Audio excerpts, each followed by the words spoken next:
My name is Michael Rose, Rastafari. My name is Puma. My name is Lucky Simpson. I'm Sly Dunbar. My name is Robbie Shakespeare. What's the matter, people? Because I always get asked questions that I don't want to ask. Okay. I've got to do something sometime. So I'm going to sort of... Man up. I'm going to sit quite close to you. I hope Absolutely, you don't mind. darling. Of course, babe. But you're a very sort of warm person. Go on, Has people told you that before? No. I didn't expect that when I first met you. I thought you might be a bit... I'm a rock star, don't you know? No, I'm from Birmingham. We don't do that. We don't do that sort of thing. Oh, that's like my favourite statement. We're from Birmingham. That's not what we do. We don't, do we? No, we just live life and enjoy life and, be nice to people. Yeah, we do. And have you got like favourite Birmingham pubs that you hang out in, or do you go all into the closed down. community? Which ones were they? The Barrel Organ. Yes. Did you? Barrel Organ. The Night Rider. The Night Rider. Where's that one? The Night Rider used to be under the ramp in the town centre. It's Dale End. Do you know where it's now a train station? Really? It's the entrance to the train station. I'm sure it is. Yeah. Really? To Grand Central. Grand Central. Okay, Night Rider. It sounds really exotic. What It used to be known as the Night Rider back in the day for all the townies that know that. Oh, I love it. So are you a townie? Are you from Birmingham? Proud. Yes. I love it. Born and bred. Yes. Really? Yes. So Handsworth, exciting. Heathfield Road. Oh my God, you're from my side of town. Yeah, 1965, April the 18th. April, so you're on Aries. Oh, yes. That's firstborn. You're firstborn? I'm a firstborn. Wow.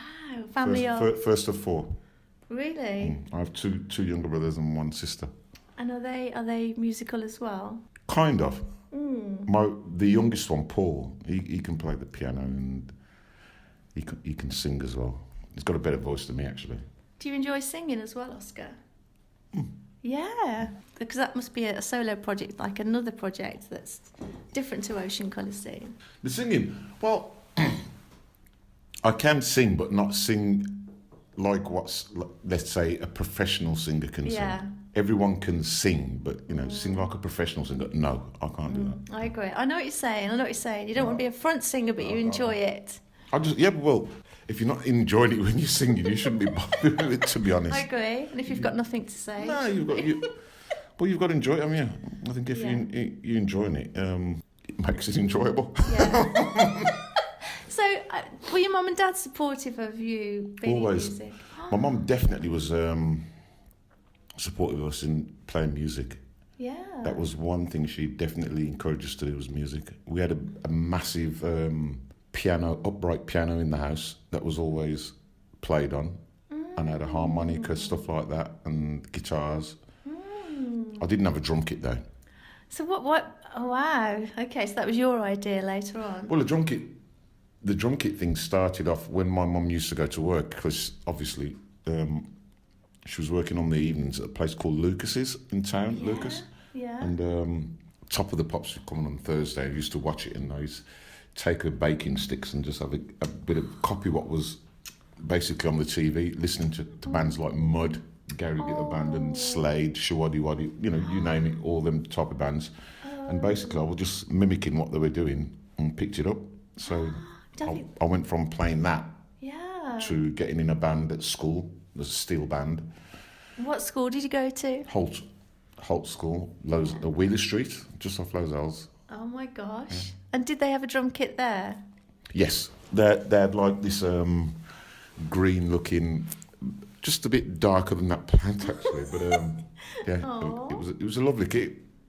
What was the spark like between you and the instrument when you first saw the real thing? Was that your first drum kit that you came into contact with? My very first, yes, it was my very, very first one. Definitely my first one, because I just couldn't afford one. I couldn't afford a kit at that time. I was only a young kid. Aww. And the only other place I would play the drums would be at church, when Mum took us to church. So oh yeah, of course. That would be another way of playing the drums. But other than that, it was either school or church. But the school gave me bigger opportunities, because playing at school enabled us to play out at certain venues and go all over the place. We went to Germany with the band. It was amazing. So what age were you when you went to Germany with the school band? About 15, 16 with the band. And then we used to play at Pebble. Yeah, Pebble Mill at one. Yes. We used to play on Pebble Mill. Oh. And The school bandit. the school band, we played on there about 2 or 3 times, and I think the biggest thing that the band did was we played on. They had this show called Empire Road, which was based in Answorth, and we played on the very first pilot episode, which was called I think it was called the Street Party or the Carnival, and we played on the very first episode, and I have been trying to get that ever since. So if there's anyone out there that can get me the very first episode of Empire Road, the Street Party or the Carnival, please get in touch with me.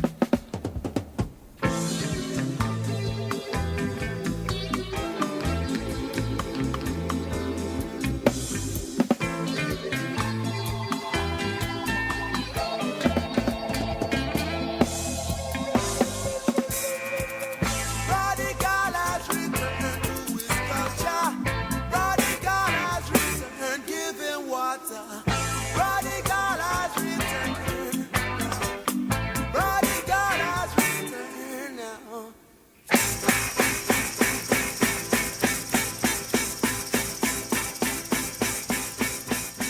I've got this sort of lovely, warm feeling of that era, Pebble Mill, school bands. Pebble was fantastic. It was a huge place. I remember me and my fellow band member, when we got to Pebble Mill, it was so big. It was absolutely huge. The BBC studios, and they were filming Pop Black there. Yeah, You know, snooker. the snooker thing there, and we went in, obviously wandered off and went into the room playing on these tables that were the size of like halls, that like so big. And like, I remember as a child hitting the ball and waiting next week for it to get down the bottom end of it. It was that big. It was like stupid, like 2 service stations before you get to the corner pocket. It was like ridiculous. And then this geezer comes in balding, "What are you doing in here? Get out!" So it basically was one of them, yeah. So it was fun grumpy. that Yeah. we weren't supposed to be in there, but it was just fun being told that. What was the name of the band you were in then? The Hulk Caribbean medleys. Oh my gosh. Yeah, I remember it to this day, yeah. And how experienced were you when you started playing then? And how long did you had sort of around a kit?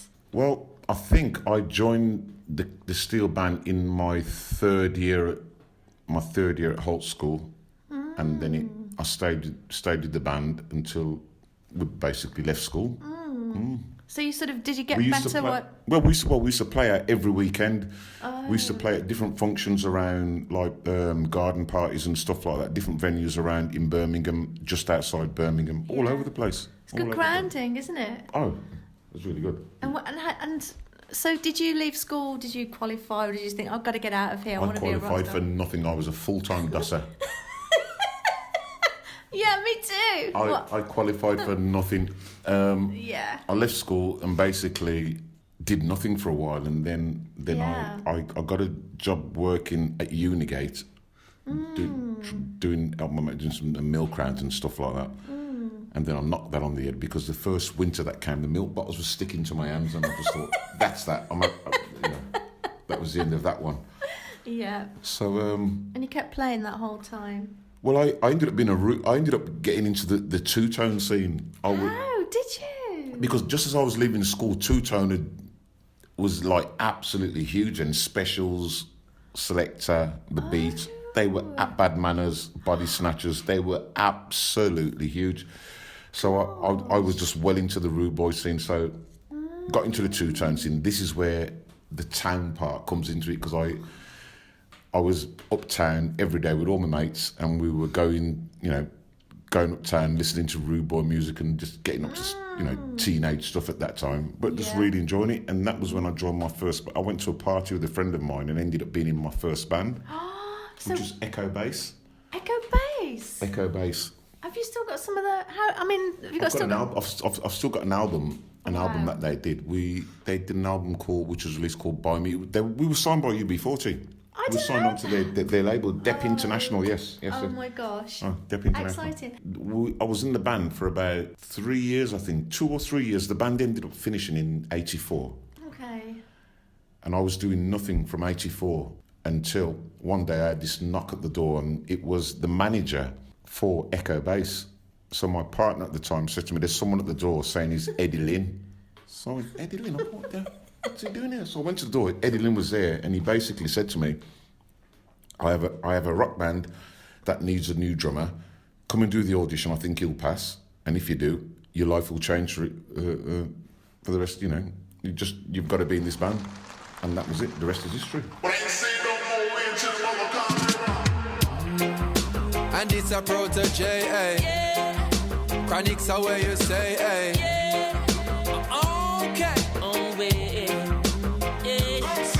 Who knows? Oscar, I love these stories. So how does that magic happen? People always wonder, how did Eddie come to your door? I mean... Well, I think the only reason why he would have come was because he didn't know another drummer at that time who he could call upon to be in the band. Then he just thought, well, I'll try Oscar.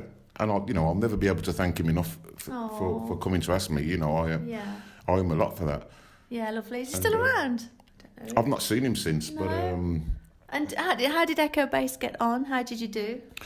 Echo Bass were doing really well. I think the only claim to fame that they had was that we were signed to the biggest reggae band in the world, UB40, and our first single got played on EastEnders in Ali Osman's cafe. And how well did you get on with UB40? I mean, they're kind of icons in the city. I love them like brothers. I love them like every one of them. Still to the day. Oh, still to this day, yes. I'm heartbroken at the way things have transpired. But you know, these things do happen in bands. I'm just heartbroken that it's happened to a bunch of lads that I grew up admiring, ended up being signed to their label and I went on tour with them. Oh, where did you go? Where did you go? I mean, you were so young then. We did, when I was in Echo Bass, we did I think it was the Reindeer Dub Tour, it was called, and I famously got arrested on stage. Why? Anyway, we won't go into that now. Oh, right please. now. It's Truth to Material, the show's called. I like a little exclusive. I bet you do. Yes, where do I start? Well, to cut a long story short, I had to turn up in court. We won't say what for. We won't bother going into that. But I had to turn up in court anyway. And it was the start of the UB tour. So I went to the court on the day with my manager, Eddie Lynn. We landed there and we said, we think we're supposed to be in court. So the court clerk, if I've got that right, was checking the board to see if my name was there. It wasn't there. So he said, your name's not there. You don't need to be here. So I then said, well, here's my laminate of the tour that we're doing with UB40. So if you do need me, you know where I am. Oh, wow. What a great answer. So we get to the Playhouse, which I think is the first or the second gig of the tour. And I'm in the dressing room with my band, got my stage gear on, ready to go on stage. There's a knock on the door and I think it was 3 CID walking. And we're all chunging. Everybody's smoking. It was like ridiculous. So anyway, this policeman goes, everyone stopped what they were doing, of course, and he goes, what do you want? They goes, a weir for Oscar Harrison. And you could, just like a film, like someone scratched a record, and every head in slow motion. Because I was sat in the back and I was the youngest out of everyone as well, so every head just went like that. Oh, really? So I was promptly ejected from my seat and taken by these police to a police station across the road, and they were adamant I wasn't going to do the show and stuff like that. Oh, no. So UB40 had to plead and basically asked them, listen, let him do the show because we can't get another support band. They're about to go on. The gig sold out. Come on, just let him do the show. Yeah. Fair play to the police. They took me back and let me do the show, but they had all the front of the stage with police at every exit, all the top round the bottom, and every song I couldn't get out. It was ridiculous. Oh my God, they just wanted free tickets. And then the very last song that I did, I got up off the drum kit, handcuffs went straight on, led off stage.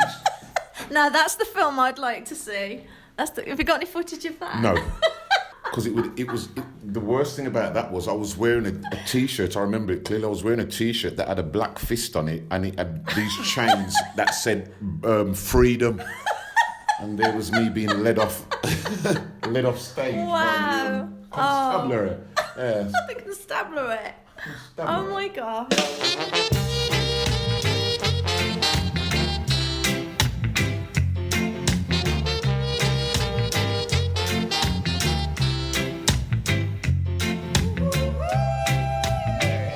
So did things go smoothly after your little brush with the law? Yes.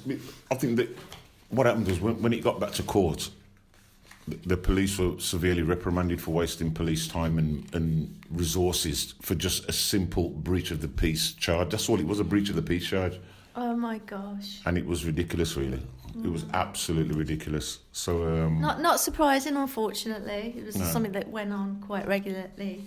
well, as soon as that charge was finished, just decided then I didn't want to get in trouble. It was just a waste of time, to be honest. And furthermore, I was in a band. I was actually in a band doing something that I actually love doing. Yeah.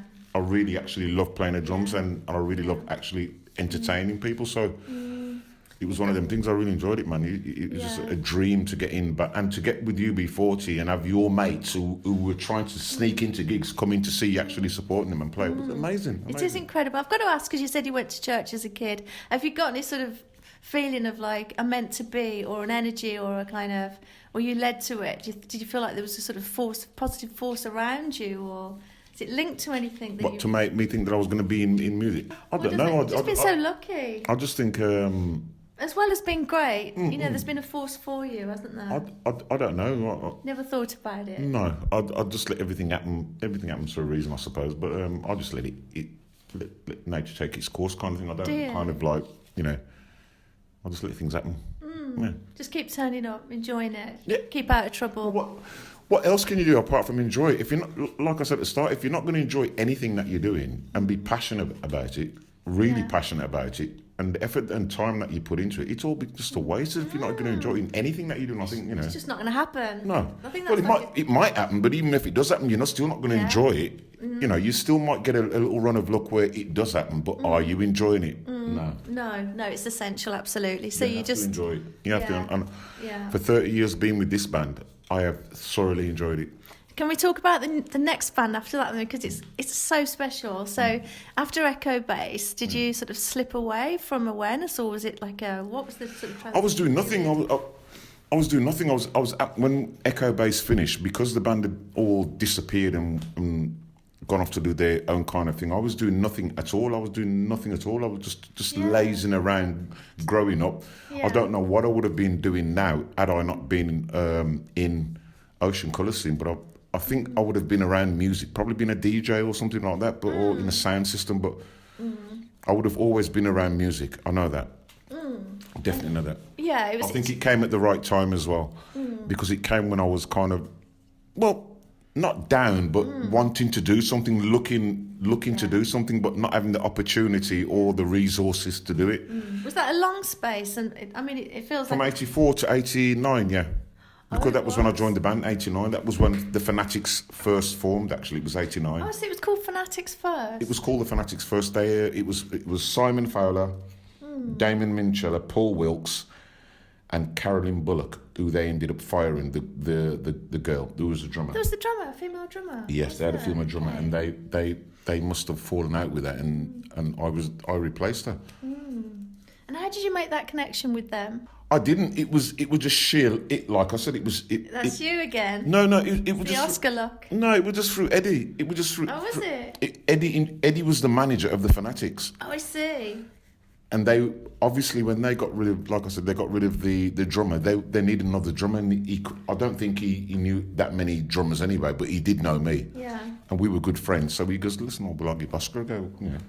Amazing. That's good. He's a good. So he tried it, and and it kind of worked. I was given a tape to learn some songs, and I learnt the songs. Yeah. Went down for rehearsal, played the songs. Stop, you're in. Yeah. That's it. Wow. I think that would be my next. I'm really interested to find out. You went from the sort of the hardcore sort of two-tone scene and your love of music. But how did you? Did you like the music immediately, or was it a sort of two-tone music? No, the new sort of Ocean Colour Scene. Yeah, because burgeoning. The Fanatics stuff was fantastic. I love I thought Simon's way of writing was absolutely fantastic. The melodies in the tune were just what I'd like to hear, and it was fantastic. It was just wonderful. Just melody driven, and he was different. Was he different? Was there a mod tone to it then? Because there is now. No.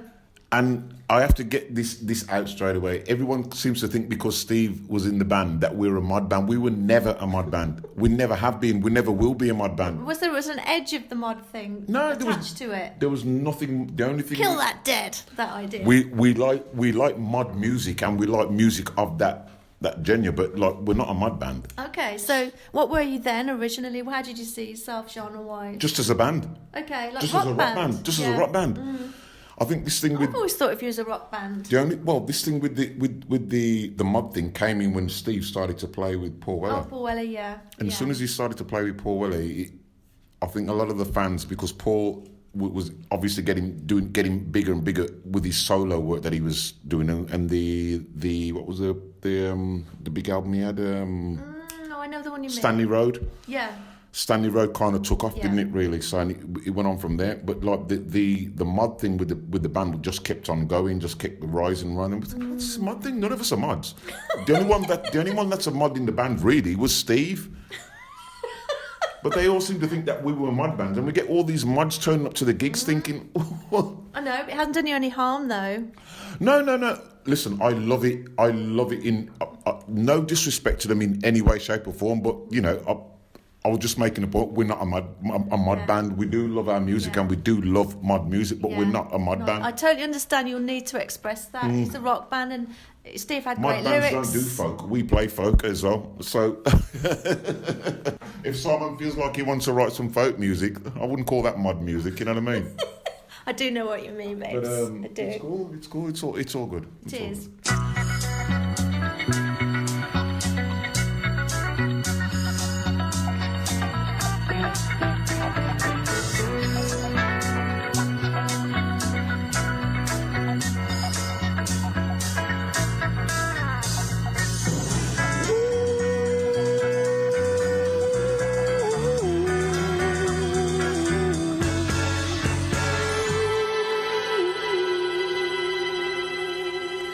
Interested in the life story of a band. So how was your first 5 years as a band, and then 10? I mean, of Ocean Colour Scene, it was hard. Why? Because I think we were the last of those bands where you have to work to get where you are today. I think most bands now, when they're getting out, they get snapped up by someone, but straight on TV, straight on, and they're instant, like, famous, instead of, like, doing what most of other bands have had, which is, like, go from working men's clubs to all the horrible places, and then to the universities that, blah, blah, step up to the big, and all those type of gigs. And that's what you did? Absolutely. I remember some horrible venues that we played at, but the venues, they're just venues, and once they're packed out with people and they're rocking to your sound, you can't complain. Shut up and get on with it. Like it. But so you slogged it for 5 years, and then there was an audience, or how soon did you get signed? How soon did you do an album?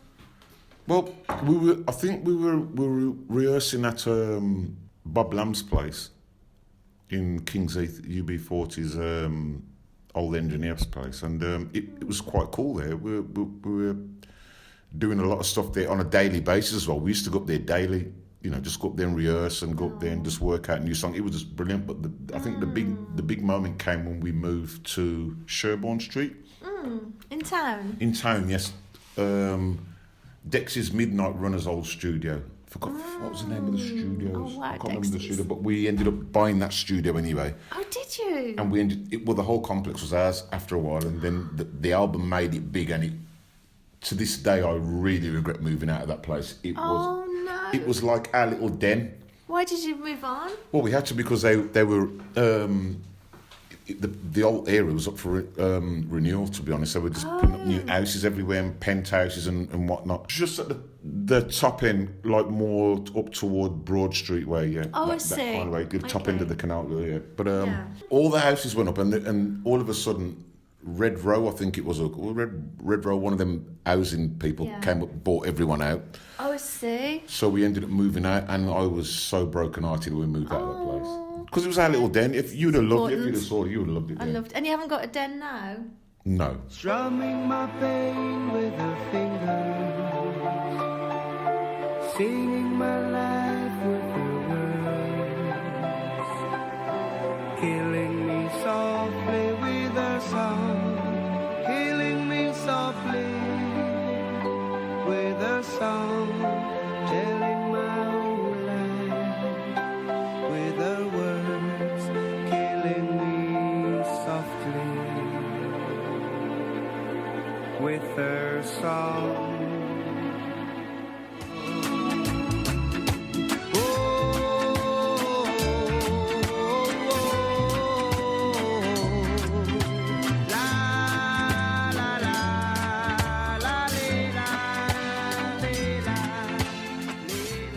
How big did the album go? Oh, the Mosley Shoals. Stratosphere. Oh, isn't it lovely? No, it went absolutely through the roof. Oh. It was fantastic. It was what every band, dreams of. Yeah. You wake up in the morning and see your band at the top of the tree, along with all your other peers that are trying to make it. It's where all the hard work has gone. But the songs were genuinely good songs, and yes, that album for me has to be one of the best albums I think we've ever written. Okay. In fact, the best album we've written. The only album that comes close to it second for me would be B-side, C-side, and Free Ride, because it's got a load of fantastic songs on that. But and just one of the best albums ever put out into the world. Let's be honest. It's a classic. Well, I love it. I'm really honoured to have been a part of it as well. Really. Was that a nice lifestyle for you? I mean, you're a kid from Birmingham, going to church, playing in school bands, and then you're on top of the world. Of course. How did that feel for you personally, Oscar? Well, the fame side of it doesn't really bother me. Anyone who knows me, I'm common as muck.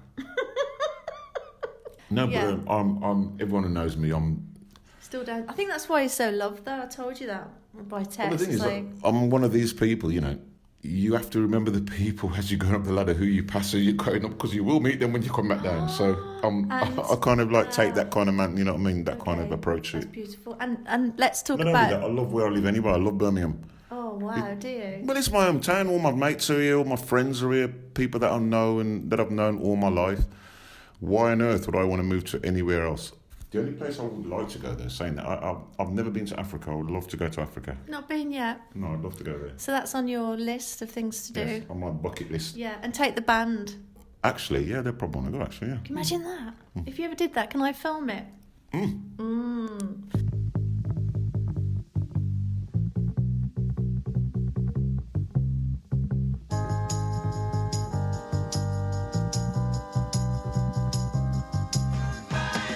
So you spoke about downtimes. So was there a downtime for Ocean Coliseum?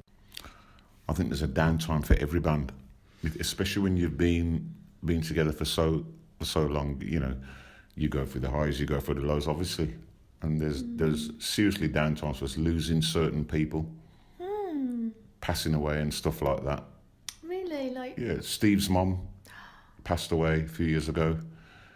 Jimmy Miller, one of our good friends, passed away, and a few other people as well. But while these lovely people were around, we were all like one big family, and it's I can't describe, but it's fantastic when you have all these people that are around you and you're one big happy family.